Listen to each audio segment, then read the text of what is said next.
In this interactive video, we are going to introduce Hinduism, and we'll begin by discussing just a little bit of the history of Hinduism, and then go over its principal texts, some of the core concepts, and also its principal gods. So here we go. So just as a brief history, and then here's a map for reference. Hinduism can be traced back to the Indus Valley civilization, which was roughly between 2600 and 1700 BCE, and to the Indo-Aryan people and they're the ones that wrote the Vedas, which is one of the early Hindu spiritual texts, and that was done around 1200 or 900 BCE. So also, it's the world's oldest religion per se, that satisfies all of those like Ninian Smart 9 that we talked about in one of the earlier modules. There's evidence of a relatively high standard of living during this period. There's evidence of trade with faraway places and skill in metallurgy and handicrafts and even urban planning. And then at some point in the second millennium BCE, there was a sudden decline in this civilization, which eventually collapsed by 1300 BCE.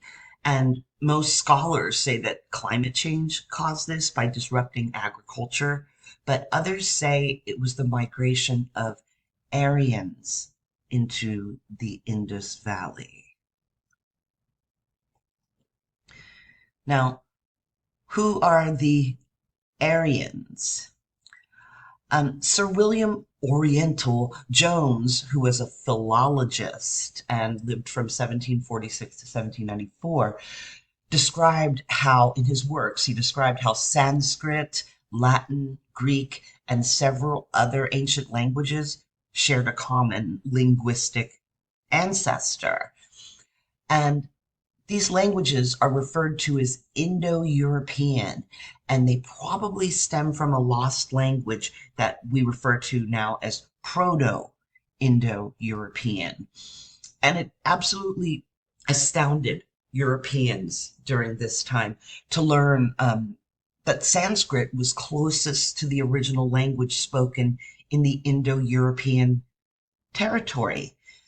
And the ancient speakers of Sanskrit who moved into the Indian subcontinent around 1500 BCE referred to themselves as Arya, and that meant those who are noble and cultivated and civilized, ostensibly opposed to the people who were originally in this in the Indian subcontinent. And the Aryans were a warlike and nomadic people who were skilled in handling the horse and chariot, and they strove to dominate any new turf they entered. So that's who the Aryans were. And you may be saying to yourself, Aryans, isn't that a word that Hitler used to describe essentially the perfect German European specimen? I encourage you to look up the connection between the ancient Aryans and Hitler's thinking on that.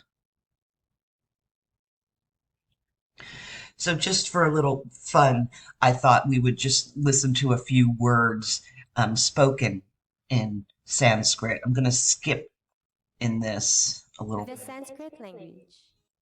Punarmilama Saubhagyam Shubhamastu Sudinamastu Shubhayatra Dhanyavada Kshama Krupaya Am Asti Astu Na Nasti.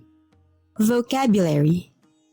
Aham Tvam Vayam Yuyam Aham na janami मातृ जननी अम्बा पितृ जनकः भ्रातृ ज्येष्ठ अनुज पुत्रः दौहित्रा पुत्री पुरुषः स्त्री पृथ्वी अग्नि Oh, there we are. आपः जलं वायुः अश्वः अजा गौ धेनुः दुग्धं क्षीरः ग्रीष्म शरदः दारु वृक्षः आरण्यः वनः सस्यं शाखा कमला सूर्यः.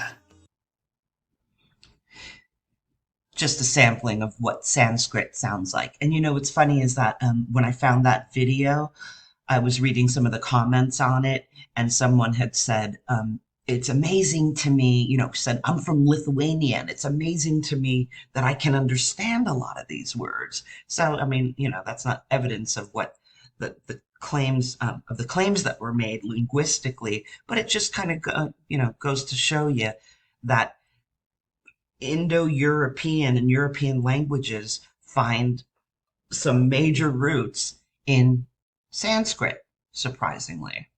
So, onward. Now we'll take a look at some of the principal texts of Hinduism. Starting with the Vedas. And the Vedas are the most ancient Hindu scriptures, and they were written in early Sanskrit and contained hymns and philosophy and guidance on ritual for the priests of Vedic religion.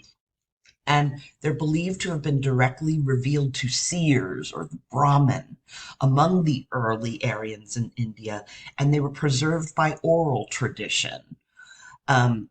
The four chief collections of the Vedas are known as the Rig Veda, the Samaveda, the Yajurveda, and the Atharva Veda. And pardon me if any of my pronunciations are off for these books, and really for anything in Hinduism. And I welcome you to correct me if you hear me saying anything wrong and you know better. Okay.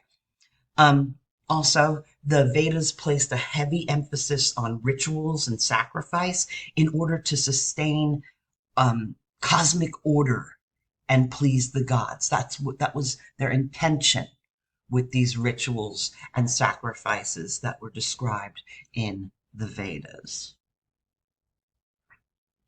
And then in a later Vedic period, philosophy and introspection began to supplant the older emphasis on sacrifice.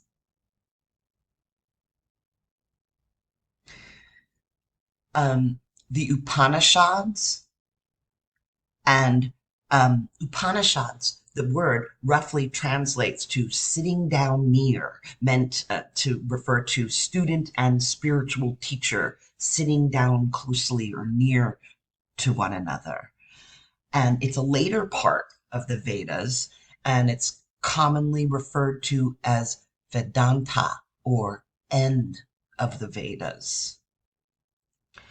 And it's considered the spiritual core of Hindus and marks the revolutionary transition from ritualistic to contemplative Hinduism. So contemplative meaning to think about. So rather than ritual and sacrifice and strict adherence to practices, later there in Hinduism there was a move to like philosophical and contemplative practices where they would think about the nature of the divine and the self, the world, and the relationships between all three of these.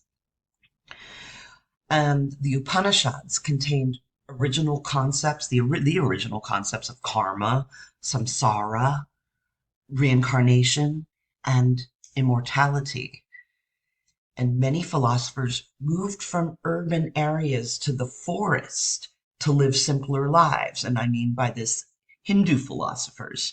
Some of them became hermits, some adopted ascetic disciplines, and ascetic disciplines are where you deprive yourself of it, like extreme deprivation, right?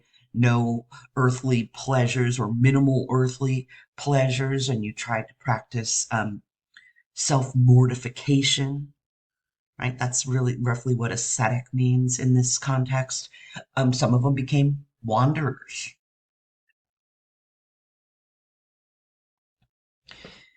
Then there's the Ramayana, and that is a tale of political intrigue, romance, and philosophical speculation. And it tells the story of the demon king Ravana. And for many Hindus, the characters in the Ramayana serve as role models and exemplary social role models. Then there is the Mahabharata, and that is the longest epic poem in the world. And it introduces Krishna, who is the beloved avatar of Vishnu. And we'll get to that in a moment. The storyline concerns a dynastic conflict between two groups of cousins, and their dispute results in a terrible war that results in the end of an epic for humanity. So, by the way, just to let you know, there's a lot being thrown at you here. We're just taking a quick overview, right? So, a little bit of history, just throwing a little bit of a tally of the principal textbooks and texts in Hinduism. So if you're wondering, like, oh, there's just so many facts being thrown at me, it's just a cursory overview, that's all. Also, the Mahabharata contains the philosophical discourse known as the Bhagavad Gita, which translates to Song of the Lord. So, to speak a moment about the Bhagavad Gita, that wasn't written until about 100 current, around 100 current era, and it's set in a narrative dialogue between the Pandava prince Arjuna and his guide and charioteer Lord Krishna. And the Gita synthesizes concepts of dharma, which is duty, bhakti, which is devotion, and also the yogas, and we'll talk about those later. Gandhi actually referred to the Gita as his spiritual dictionary.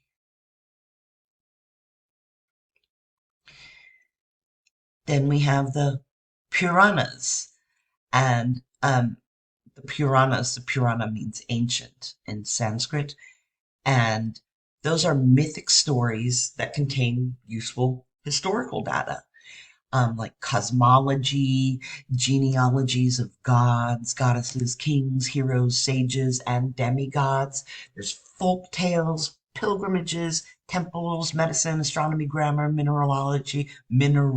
well, that's a rough one. Mineralogy, humor, love stories, as well as theology and philosophy. Just wanted to show you this really quickly in case your head's spinning like, what the? Hindu scriptures are divided, like, you can look at it like this. There are the Shruti and the Smriti.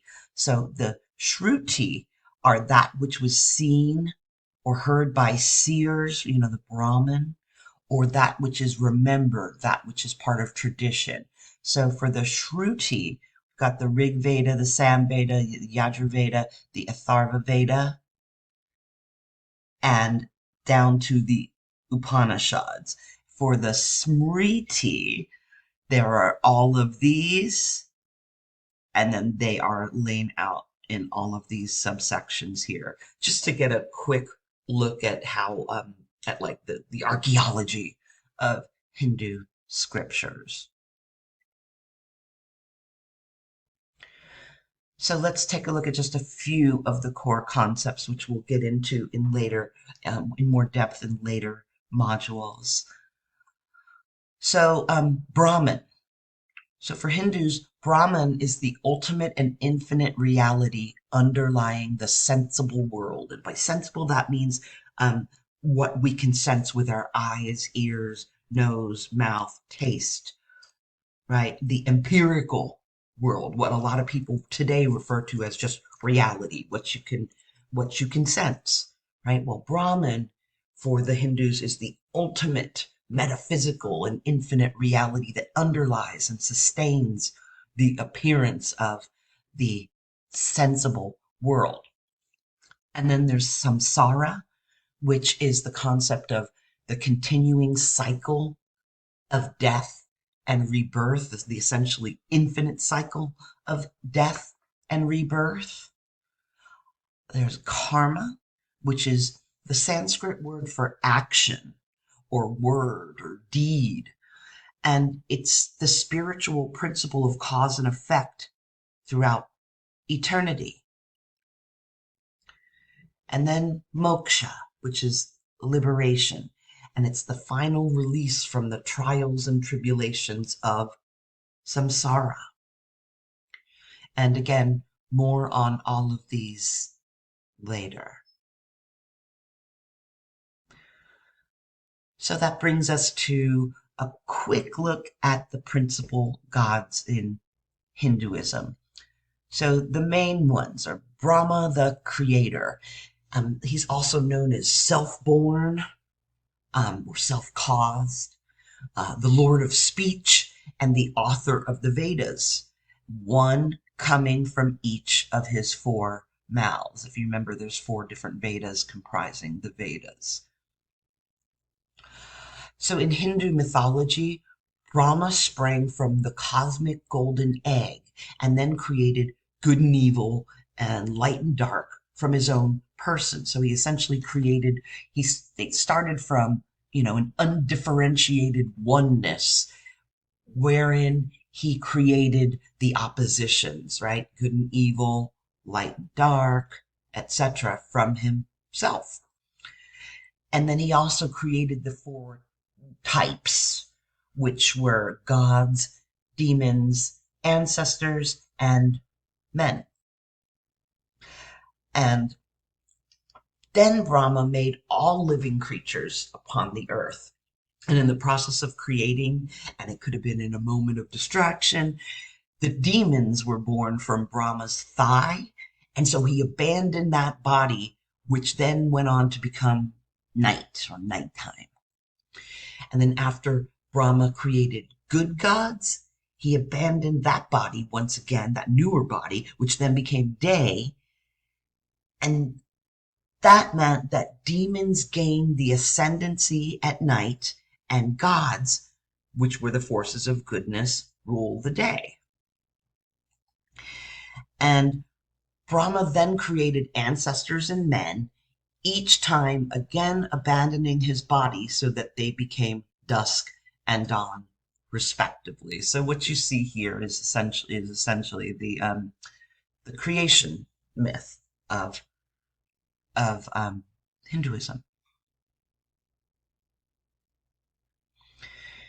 Then we have Vishnu, the preserver, and Vedic mythology asserts that Vishnu resides in that highest home where departed Atman or souls reside. And Vishnu is described as the one who supports heaven and earth. And Vishnu has 10 avatars, or avatars are worldly appearances, which are people or animals or sometimes a mix of the two. So he is Buddha. He's the heroes, Krishna, Rama, and Parashurama, Narasimha or Narasimha, which is the man lion, Vamana, the dwarf, Matsya, the fish, Kurma, the tortoise, Varaha, the boar, and then finally he will be Kalki, who will appear when the world ends, riding a white horse and heralding the start of a new golden age. So that's Vishnu, the preserver. And then we have Shiva, the destroyer. And so Shiva may represent goodness and benevolence and serve as the protector, but he also has a darker side as the leader of evil spirits and ghosts, and as the master of thieves, villains, and beggars. He's also associated with time, and particularly as the destroyer of all things. So notice we've got a creator, a preserver, and a destroyer, right?